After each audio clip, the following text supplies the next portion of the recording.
김현정의 뉴스쇼가 이번 주부터 아주 특별한 코너를 시작합니다. 이번 한 주 동안 가장 화제가 된 말들을 통해서요, 이번 주 정치를 평가하는 코너입니다. 말.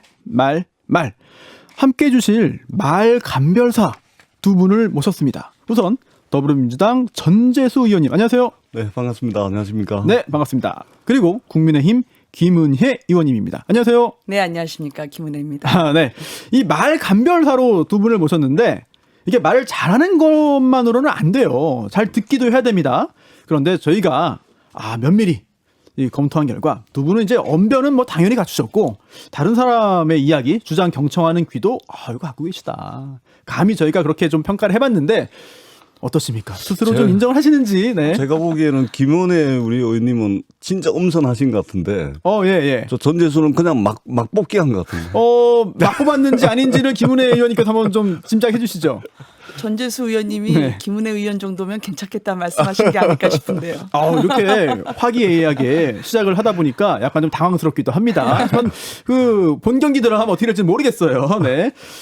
이번 한 주 세상을 보여줄 새로운 코너 말. 앞으로 잘 말을 감별하고 또 평가해 주시기를 기대하겠고요. 두 분이 이번 한 주 동안 주목한 발언 하나씩 골라오는 거잖아요. 그리고 그 말에 대한 이야기를 나누는 건데 우선 오늘 첫 시간 어떤 말을 골라왔는지 듣겠습니다. 우선 민주당부터 하겠습니다. 민주당 전재수 의원님 골라온 말 먼저 듣고 오겠습니다. 이 정권은 권력을 사유화하는 데 그치지 않고 집권을 연장하여 계속 국민을 약탈하려 합니다. 이제 우리는 이런 부패하고 무능한 세력의 집권 연장과 국민 약탈을 막아야 합니다. 자, 국민 약탈이라는 말까지 했어요. 뭐 중간에 기만, 거짓, 선동 이런 말들도 있습니다. 강한 비판을 쏟아낸 건데요. 좀 거칠었어요. 전 의원님, 네. 이 말을 골라온 이유가 있을 것 같습니다. 그러니까 이게 윤석열 전 총장에 대한 우리 국민들의 일정한 기대가 있습니다. 예. 예를 들면은 민주당이 그동안 보여왔던 은행 불일치라든지 또 내로남불이라든지 또 젊은 2030 세대들이 느끼고 있는 공정과 정의에 대한 가치의 훼손이라든지 네. 그리고 이러한 부분들에 대해서 윤석열 전 총장이 어느 정도 좀 그것을 대표할 수 있다. 이런 기대가 저는 분명히 있었다고 생각을 합니다. 그런데 오늘 이거를 이제 뽑아온 이유는 네네. 조금 전에 들어보셔서 아시겠지만 이게 좀 너무 과도하고 또는 논리적으로 너무 비약적이고 또는 이게 추상적으로 막 이게 너무 정오의 언어 네. 또는 극단적 언어를 써가지고 사실 윤석열 전 총장에게 가지고 있었던 국민들의 기대는 국민들의 상식적이고도 평균적인 그 인식을 좀 대변할 거다 이런 기대가 있었는데 저 말씀을 들어보면 이제 정치 선언문인데 정치 참여 선언문인데 네. 굉장히 이제 이 보수 극우 유튜버라든지 네. 또는 이제 강경 보수 세력들의 입맛에 맞는 그런 이제 정치 참여 선언문이거든요. 그런 측면에서 국민들께서 가지고 계셨던 일정한 기대를 좀 상당히 좀 실망케 하고 그러지 않았나. 대표적으로 보자면 이제 권력을 사유화했다. 이 절대 왕정 시대나 가능한 것이죠. 21세기 문명사회 더더구나 대한민국이 민주주의에 굉장히 모범을 보이고 있는데 이거는 그 뜬금없는 이야기죠. 집권 연장을 하려고 한다. 이거는 이제 현 청와대라든지 이런 사람들이 집권 연장을 한다 그러면 선거법 위반에 해당하는 거죠. 그다음에 국민 약탈.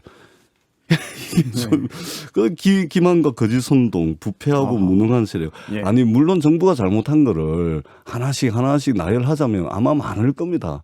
그렇다 하더라도 국민들이 이룩하고 만들어온 그런 성과를 이렇게 극단적 단어와 언어를 통해 가지고 표현하는 것은 정말 국민들의 평균적 인식에게 미치지 못하는 거 아닌가 이렇게 생각을 합니다. 이렇게 윤석열 전 총장의 정치 참여 선언문 중에서 여러 가지 이야기들을 좀 잘게 쪼개서 좀 강하게 또 비판을 좀 했는데요. 여기 대해서 어떻게 보십니까? 하나하나 말씀드려도 되는 거예요. 괜찮습니다. 예. 좋습니다. 네. 아니 저는 그 의원님께서 말씀하신 정치 참여 선언이라는 부분에 대해서 공감을 합니다. 왜냐하면 이제 검찰총장이 아니라 대선 주자로서의 본격적인 이제 뛰어들겠다 깃발을 든 선언이었으니까 말이죠. 근데 뭐 저희 당에 아직 입당하시지도 않은 분이기 때문에 제가 그분을 대변한다거나 아니면 제 추론을 얘기한다는 게 좀 부담스럽긴 하지만 아, 네. 미루어 짐작컨대 네네. 아마 입당하신 걸로 전제하고 말씀하신 거예요. 이게 야권 주자로서의 어떤 스탠스를 본격적으로 내세우기 위한 직설 합법을 쓸 수밖에 없었을 거다 생각하고 저도 생각보다는 좀 강경한 어조가 눈에 들어오더라고요. 그런데 그걸 보면 국민들이 분노하는 지점, 즉 촛불을 든 것은 권력을 국민에게 나누라고 했더니 알고 보니까 끼리끼리 진영에서 나눠 가졌다라고 하는 국민들의 공감대를 보다 증폭시키는 자리가 아니었을까라는 생각을 하고요. 첫 자리이기 때문에 물론 다 듣지 못한 아쉬움은 분명히 있습니다. 다만 아까 그 과격한 언어라는 말씀하시는 거 보면 사실 자유나 민주가 그렇게 센 언어가 아니거든요. 근데 자유민주주의에서 자유라는 말을 헌법에서 빼려고 하는 시도를 보면 네. 국민들에게는 공기와도 같은 자유가 왜 뺏겨야 되는 거지? 라는 면에서 박탈당하면 안 되겠다라는 생각을 했었을 것 같고요. 그리고 권력의 사유화라고 하는 말도 좀 어렵죠. 이걸 구체적으로 좀 더 풀어줬으면 좋았을 것 같은데 어떻게요? 이게 보통 이제 국민들에게 권력의 사유라고 하는 것은 네. 권력을 즉 공적으로 취득한 지위나 그리고 정보를 사적으로 활용한다. 즉 촛불이라고 하는 것은 네. 국민들에게 돌아가야 될 모든 그 권리들이 자신 진영의 권리로 복속되고 있다라는 게 아니었을까 싶은데요. 지금 국민의힘에서 조사한 바에 따른다 하더라도 공기업의 3분의 1은 이 정부에서 투하한 낙하산이다라고 하는 자료나 금융기관 공기업만 하더라도 42%가 문재인 정부의 캠코더로 채워졌다라는 그 부분들을 보면서 국민들은 달라진 게 없었다라고 생각하신 게 아닐까라고 생각하거든요. 네. 궁극적으로 네. 검찰총장이라는 건 사실 법으로 정의 실현이 가능한 자리인데 문재인 정부가 법 위에 군림해서 네. 그걸 못하게 하니까 이 자리에 설 수밖에 없었다라는 네. 선언으로 보입니다. 네. 그럼 제가 한번 예, 이번 여쭤봅시다. 네. 공기업의 낙하산 인사 이런 것이 문재인 정부의 아주 독특하고도 특징적 현상인가요? 문재인 제가- 정부만의. 왜냐하면 그리고 이것을 통해서 권력을 네. 사유화했다라는 것이 혹여 논리적으로 굉장히 비약한 것은 아닐까요? 의원님께서 그 말씀을 하실 것 같더라고요. 그래서 제가 그럼 지난 4년간 문재인 정부는 무엇을 했을까? 지금이 취임 첫 해도 아니, 아닌데 그러니까 이 문제, 그러니까 과거만 공기업 갖고 낙하산을 이야기를 이제 하면 말씀을 하시니까. 미래라는 게 아무 의미가 없죠. 그래서 과거에 너희들도 마찬가지였다라고 생각을 하신다면 저희들의 논의가 쳇바퀴처럼 계속 돌아가지 않을까라고 생각을 해서 국민들이 바라는 건 과거에 대한 반성과 성찰 저희도 합니다. 그렇지만 그 반성과 성찰 위에 새롭게 만들어진 정권은 분명히 다를 게 있다고 생각했는데 그러지 않은 악순환에 대한 그 지점이었겠죠. 그럼 만약에 뭐 저의 궁금증인데 뭐 이번 대선일지 언제일지 모르겠습니다만 이제 국민의힘이 집권을 하게 되면 그동안 관행적으로 했던 이런 공기업 인사 뭐 인사권을 뭐 내려놓겠다 또는 뭐 다른 방법으로 뭐 이제 채용을 하겠다 또는 뭐 사람을 채우겠다 이런 논의들을 좀 고민을 좀 한 게 있나요?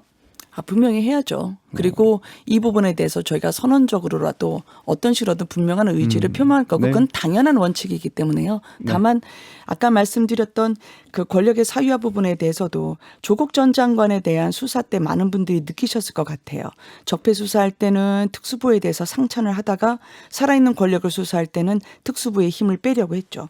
또 조국 사모펀드 수사 즈음에는 가장 이 금융권에 대한 수사에 대해서 총 능력을 갖고 있었던 범죄합동 수사단을 폐지하면서 해체하는 수순을 밟았던 거 보면 무엇을 위한 정의고 무엇을 위한 법치인가 국민들이 묻지 않았을까라는 생각을 합니다. 그러니까 이제 팩트에 기초한 이제 비판이면 저희들이 이제 충분히 받아들이고 또 그럴 의향이 있습니다. 그런데 예를 들면은 조국 전 장관 사모펀드 같은 경우는 사실은 이제 검찰의 수사가 이제 결정적으로 확대되고 국민 여론이 굉장히 나빠진 계기가 됐는데 엊그제 대법원에서 이제 무죄 확정을 받았지 않습니까? 그리고 또 이 사모펀드 이제 금융범죄를 수사를 하는 금융범죄조사부 같은 경우는 이제 검찰 내에 직제 개편으로 없어진 겁니다. 그리고 이것만 없어진 것이 아니고 군비리 그 합동수사본부 이것도 같이 없어진 거거든요. 그러니까 마치 정권의 이익을 위해서 또는 정권의 수사를 막기 위해서 그것을 없앴다 이렇게 말씀하시는 것은 결론만 말씀을 하신 거고 그 앞에 이제 여러 가지 이제 과정이 있는데 이유가 있는데 이런 것은 다 무시하고 이제 그렇게 말씀을 하시다 보니까 굉장히 구체성이 떨어져요. 그러니까 제가 권력을 사유화했다, 집권 연장, 국민 약탈 뭐 이런 표현을 쓰는 것에 아쉬운 것은 뭐냐면 네. 조금 더 구체성을 좀 가지고 우리가 눈으로 볼 수 있고 네네. 손으로 만질 수 있는 그런 현상들을 좀 말씀을 해 주시면 좋은데 뭉뚱그려 가지고 굉장히 추상적으로 네. 나열을 하다 보니까 이 정오의 언어가 네. 이게 차고 넘치고 있다 네. 이렇게 평가를 할 수밖에 없는 것이죠. 김 의원님, 월- 그래서 안 그래도 지금 전 의원님의 그 이야기와 같은 의견도 뭐 없지 않거든요. 뭐 과거에 대한 비판 또 현 정권의 실정에 대한 비판 당연히 해야 되는 거죠. 할 수 있는데 그래서 윤석열이 앞으로 어떻게 하겠다. 윤석열이 왜 대통령 돼야 되느냐. 나는 대통령 되면 뭘 하겠다. 이거는 아직 안 보이는 것 같아서 아쉽다는 지적들이 있습니다. 저도 거기에 대해서 공감을 합니다. 그리고 이제 앞서 말씀하신 이제 전 의원님 말씀에 제가 충분히 일리 있는 지적을 하실 수 있다고 생각을 하거든요. 다만 그런 말이 있습니다. 친구에게는 무한대로 주고 적에게는 법으로 한다. 그거는 뭐든지 이 불법은 합법이라는 이름 하에, 즉 편법은 합법이라는 이름 하에 항상 이루어져 왔었다는 거죠. 아까 말한 그 증권수사부 같은 경우에도 이번에 장관이 다시 한번 살리려고 했다는 그 시도 자체도 본인들의 자책점을 다시 한번 인정한 게 아닌가라는 생각을 하고요. 윤 총장의 입만 바라봤던 국민들에게서는 좀 궁금할 것 같아요. 왜 나오셨는지 그리고 어떤 분인지. 근데 기승전결의 스토리 구조에서 보면 저는 이번에는 그냥 승 정도 다가선 게 아닐까 하는 생각이 들어서 저도 개인적으로는 네. 어떤 공정을 추구하는 거냐 어떤 법치를 네네. 원하는 거냐는 부분에 대해서 구체적인 내용이 더 있었다면 좋았겠다라는 생각이 근데 있습니다. 딱 하나로 우리가 옛날에 이제 정부 인사 중에서 네. 재정경제부 장관을 인사를 할 때 그 네. 인사를 잘했는지 못했는지를 딱 보여주는 한 가지가 있거든요. 예를 뭐죠, 들면 그게? 재정경제부 장관을 딱 임명하고 난 뒤에 바로 예. 주식시장을 딱 보면 이 정부가 제대로 인사를 했구나. 폭락을 하면 인사가 예. 잘못된 겁니다. 생각보다 예. 시장을 굉장히 신뢰하시는군요. 그럼 옛날에는 이제 그랬는데 요즘은 이제 정부 정책이 시장에 미치는 효과가 굉장히 제한적이다 보니까 어허. 요즘은 이제 시장이 뭐 재경부 장관을 기획재정부 장관을 누구로 임명하든 별로 반응이 없는데 옛날에 이제 네. 그랬죠. 그런데 이제 공교롭게도 이제 대선 출마 새로운 정치 신인 네. 이런 분들이 나타나게 되면 주식시장에 왜 정치인 테마주가 있잖아요. 있죠. 지금도 예. 주식시장에 윤석열 테마주가 있습니다. 그다음에 이낙연 테마주도 있고 여전히 안철수 테마주도 있거든요. 있죠. 예, 그래서 윤석열 전 총장께서 정치 참여 선언을 하는 그날 네. 윤석열 테마주를 보면 윤석열에 대한 기대를 가졌던 것이 기대를 더 가져도 될지 말지 이게 드러나거든요. 내려갔어요? 6월 떨어졌어요? 29일 날 예. 대선 출마 선언하는 날 윤석열 테마주가 폭락했습니다. 폭락? 예, 폭락했어요. 무려 네. 한 12% 정도 어휴. 이렇게 폭락을 했는데 이건 예. 뭐냐면 이 시장의 반응인 것이죠. 옛날에 우리가 정부 인사를 주식시장을 통해서 이제 잘한 건지 못한 건지 판단을 했듯이 네. 전반적으로 이것이 이제 국민의 인식이라고 보고 다만 이제 저는 기회는 있다고 봅니다. 네. 뭐 우리 김원희 네. 의원님 말씀대로 네. 그날은 그냥 이제 첫 출발이니까 앞으로 또 어떤 내용과 어떤 형식을 가지고 있는지 국민들께 보여줄 기회는 많다고 생각을 합니다. 참여 저도 선언이니까. 뭐 예. 일정 뭐 기대는 여전히 가지고 있다는 말씀을 드리겠습니다. 네, 김 의원님 반론 듣고 또 김 의원님이 뽑아온 또 말말말 들어야 되니까요. 아, 예. 네.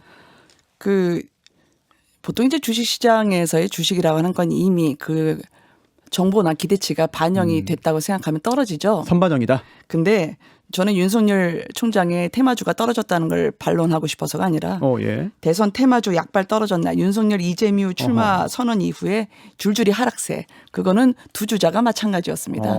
왜냐하면 또 윤석열 전 총장 같은 경우는 이미 정치를 한다는 건 알려져 있는 사실이었으니까요. 다만 저는 이게 정치적으로 윤 전 총장의 그 선언을 보면 많이 봐왔던 스타일이 아니죠. 그래서 아마 국민의힘 후보였다면 출마 선언에서 더 많은 국민분들을 좀 만족시켰을 것 같다라고 생각하고요. 네. 아직 국민의힘에서는 대통령은 이제 훌륭한 개인 한 사람으로 되는 게 아니기 때문에 네. 다양한 덕목으로 품격이나 정책이나 비전, 인재풀을 가동해야 되고 또 정치적인 선거 전략을 세워야 되지 않겠습니까? 그렇죠. 그런 부분에서 아직은 좀 익숙하지 않은 것 같아서 국민의힘에 그래서 들어오셔라. 네. 기술적 대안이 될 수 있다라고 네. 말씀을 드리고 싶습니다. 제가 보기에는 뭐 네. 도로시락 그동안 이제 국민의힘의 서텐스가 입당을 계속 이제 채찍질하고 그러셨는데 제가 보기에는 이미 국민의힘 내부에 많은 의원들께서 이게 손절매해야 되는 거 아닌가 이런 의견들도 있는 것 같아요. 그러니까 출마 선언문, 네. 정치 참여 선언문을 보니까 야, 저 수준 다 저 내용 가지고는 이게 큰일 날 수가 있겠구나 네. 이렇게 판단하시는 분들도 상당히 있는 것 같습니다.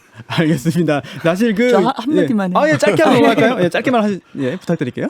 그래서 이게 최재형 감사원장이 들으시면 좀 섭섭하실 것 같아요. 윤석열 총장에 대해서는 이 네. 유독 맹폭이 집중되고 있으니까요. 근데 총장 때도 그만둬라 사퇴해라 정치하라고 이제 민주당 의원님들께서 말씀하셨는데 정작 또 사퇴하니까 네. 왜 중립성과 임기를 가로막는 그런 네. 객관성과 이 정치 중립을 어기냐라 네. 말씀하셔서 어느 장단에 맞춰야 될지 모르겠어요. 네, 워낙에 이 윤석열 전 총장이 지금도 이제 뜨거운 인물이고 많은 국민들이 이제 뭐 지지도 하고 또 불호의 감정도 가지고 있고 그런 것 같습니다. 엇갈리는 것 같습니다. 저희가 그 말을 이제 그 하나씩 골라오셨는데 사실 A 의원이 골라온 말 딱 절반하고 B 의원이 골라온 거 절반하고 이렇게 할 필요는 없는 것 같아요. 왜냐하면 어떤 주제가 나오면 거기에 대해서 두 분이 비슷한 시간을 할애해서 말씀하시면 되지 않을까 싶은데 사실 첫 주제로 이야기를 굉장히 많이 했거든요. 그래서 더 늦기 전에 김은혜 의원께서 골라온 말 듣고 오겠습니다. 네. 누군가의 부당이익은 누군가의 손실입니다. 강자가 규칙을 어겨 얻은 이익은 규칙을 어길 힘조차 없는 약자들의 피해입니다. 실거주 주택은 더 보호하면서도 투기용 주택의 세금과 금융 제한을 강화하겠습니다. 적정한 분양주택 공급 그리고 충분한 기본주택 공급으로 우리 국민들께서 더 이상 집 문제로 고통받지 않게 하겠습니다. 네, 이거 어제 출마 선언한 이재명 지사 그 동영상 출마 선언에 나온 이야기들이잖아요. 집 문제 해결이라는 게 귀에 꽂힙니다. 김 의원님, 이 말 고르신 이유가 뭔지요? 투기형 주택, 적절한 분양 주택 그리고 충분한 기본 주택이라는 말에 제가 선택을 했는데요. 네. 워낙 유능한 행정가시고 순발력도 탁월하시고 어떤 정치적 바람이 불든 능히 그 바람을 타고 자신의 것으로 잘 수용을 하시는 분이어서 기대는 했는데 네. 유독 이 부동산과 관련해서는 모호하다. 모호하다. 라는 부분 때문에 궁금증 때문에 올렸습니다. 모호하다. 왜냐하면 이게 정책이라는 게 원래 보편 타당과 하당한 기준과 원칙에 의해 적용돼야 선의의 피해자를 줄일 수 있죠. 그렇죠. 그렇지만 말씀하신 톤을 보면 좀 더 여쭤봐야 되겠지만 네. 이게 정책 실패의 책임을 국민에게 전가하시는 건가? 더 나은 삶을 살기 위해서 가치를 높이는 자산에 투자하는 행위를 네. 혹시 악이라고 규정하시는 건 아닌가? 아하. 그래서 집을 사고자 하는 본능을 나쁜 것이라 칭하고 네. 공공의 적으로 분류하는 부동산 정치가 혹시 다시 시즌2로 재현되는 게 아닐까라고 하는 불안감이 있습니다. 그러니까 정부가 집값을 올려놨지 국민이 집값을 올려놓은 게 아니죠. 그런데 그 실패의 책임을 국민에게 전가해서 집을 가지신 분과 안 가지신 분들 전세와 월세를 갈라서 을과 을의 싸움을 부추기시면 안 된다라는 그런 제 바람을 담고 싶었고요. 네. 이게 집이 없는 분들에게 어떻게 주거 안정을 도모할 수 있느냐. 기본소득 말씀하셨다가 이 당내 민주당 주자분들로부터 지적을 당하시고 그 기본소득의 연장형으로 불로소득을 인정하지 않는 기본주택을 아마 말씀하시고자 하는 것 같은데 그러면 그 개념을 더 들어봐야겠지만 임대주택이라는 게 그게 안 지어서 이때까지 문제였습니까? 그건 아니죠. 그렇죠. 그건 제대로 예. 짓지 않고 임대주택 분들을 더 낮게 살 수 없게 하니까 문제였죠. 네. 저는 그래서 네. LH가 없는 분들에게 땅 자사하고 본인들은 투기로 배를 불렸던 그 불공정을 기억하는 국민들에게는 이재명 지사에게 더 네. 선명한 부동산 입장을 밝힐 것을 요구할 것 같습니다. 네. 부동산 관련해서는 여당이 약간 좀 뼈아픈 지점인 것 같아요. 그럼요. 네. 예, 사실은 이게 입이 10개라도 국민들께 이렇게 뭐라고 말씀드리는 것 자체가 굉장히 송구스럽고 또 사실은 뭐 드릴 말씀이 없습니다. 다만 이제 그럼에도 불구하고 이제 어떤 식으로든 이 주택 시장만큼은 부동산 시장만큼은 이제 잡아야 되니까 민주당이 이제 4.7 재보궐선거 끝나고 난 뒤에 부동산 정책의 크다는 흐름을 한 3가지 정도로 정리를 했습니다. 3가지요. 예, 일단 첫 번째로 언론에도 많이 이제 공표가 됐지만 첫 번째는 주택 시장에서 그만하라 할 때까지 주택을 공급하겠다. 충분히 주택을 공급하겠다라는 것이고, 두 번째는 1가구 1주택자라든지 무주택자라든지 또는 우리 청년 세대들에게 말하자면 이 실수요자분들을 이제 두텁게 보호하겠다라는 것이고, 세 번째는 이제 이게 부동산이라는 것은 일반적으로 공장에서 막 찍어낼 수 있는 공산품하고는 완전히 틀리잖아요. 그렇죠. 완전 다르죠. 그렇죠. 공산품은 이제 쏘고 나면은 다시 만들면 됩니다. 그런데 이 땅, 부동산이라는 것은 재생산이 불가능한 것이죠. 그런 측면에서 투기 세력이라든지 또는 부동산을 과다하게 보유하고 있는 사람들에 대해서는 이 부분에 대해서는 명확하게 좀 제재를 하겠다. 그것이 조세 정책이든 어떤 정책이든 간에 이런 3가지 측면에서 이제 정부의 부동산 정책이 이제 그 시장의 예측 가능성을 도모를 하고 있고 이 방향으로 이제 추진이 될 겁니다. 다만 이제 아쉬운 것은 전 세계적으로 지금 미국만 하더라도 코로나19 이후에 지금 미국이 찍어낸 달러만 하더라도 2,000조 원을 넘어가거든요. 그러니까 이게 기본적으로 정부 정책이 잘못돼 가지고 집값을 올린 부분, 그 부분 저희들이 그 더 이상 변명의 여지 없이 인정을 합니다. 그러나 객관적 환경 자체가 전 세계적으로 이제 유동성 공급이 확대되다 보니까 전반적으로 자산 시장이 폭등할 수밖에 없었습니다. 부동산만 그런 것이 아니죠. 예를 들면 원자재라든지 금이라든지 뭐 철광석이라든지 곡물이라든지 뭐 원유, 그다음에 주식 시장, 부동산 전부 다 오른 겁니다. 그래서 객관적 환경 자체가 일국적 차원에서 어떤 부동산 정책이 시장을 통제하고 규율하기에는 상당히 이제 어려운 측면이 있었다라는 말씀을 드리고 그럼에도 불구하고 저희들이 더 정교하게 부동산 정책을 했어야 되는데 좀 아쉬움이 있다. 그러기 때문에 이 부분에 대해서 여전히 저희들이 3가지 원칙을 가지고 부동산 정책 확실히 잡아나가겠다.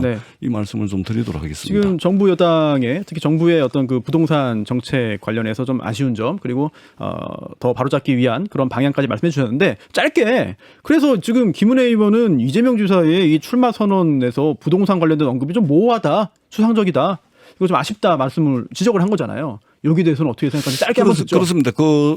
이재명 지사의 이 부동산에 대해서는 굉장히 추상적 단어를 가지고 이제 쭉 설명을 했는데 이게 의도적인가요? 아니면 어쩔 수 없는 건가요?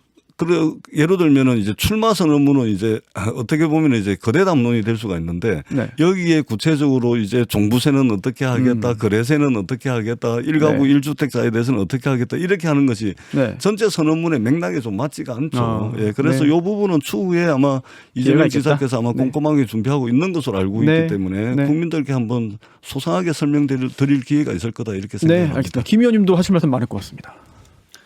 근데 사실 그동안 충분히 말씀하실 시간이 있었을 거라 생각하거든요. 이재명 지사님은. 그럼 이 출마 선언 이전에도 사실 부동산 관련해서는 구체적인 입장을 밝히지 않았던 건가요? 그러면 유독 이 부분만? 기본주택에 대해서 몇 가지 좀 이렇게 굵직하게 이제 이야기는 했지만 단어만으로는 추론하기 어려운 거였죠. 그러니까 보통 이제 불로소득 이야기를 자주 하셨던 걸로 기억하고 있는데, 근데 그게 그러면 토지 공개념으로 가시자는 거냐.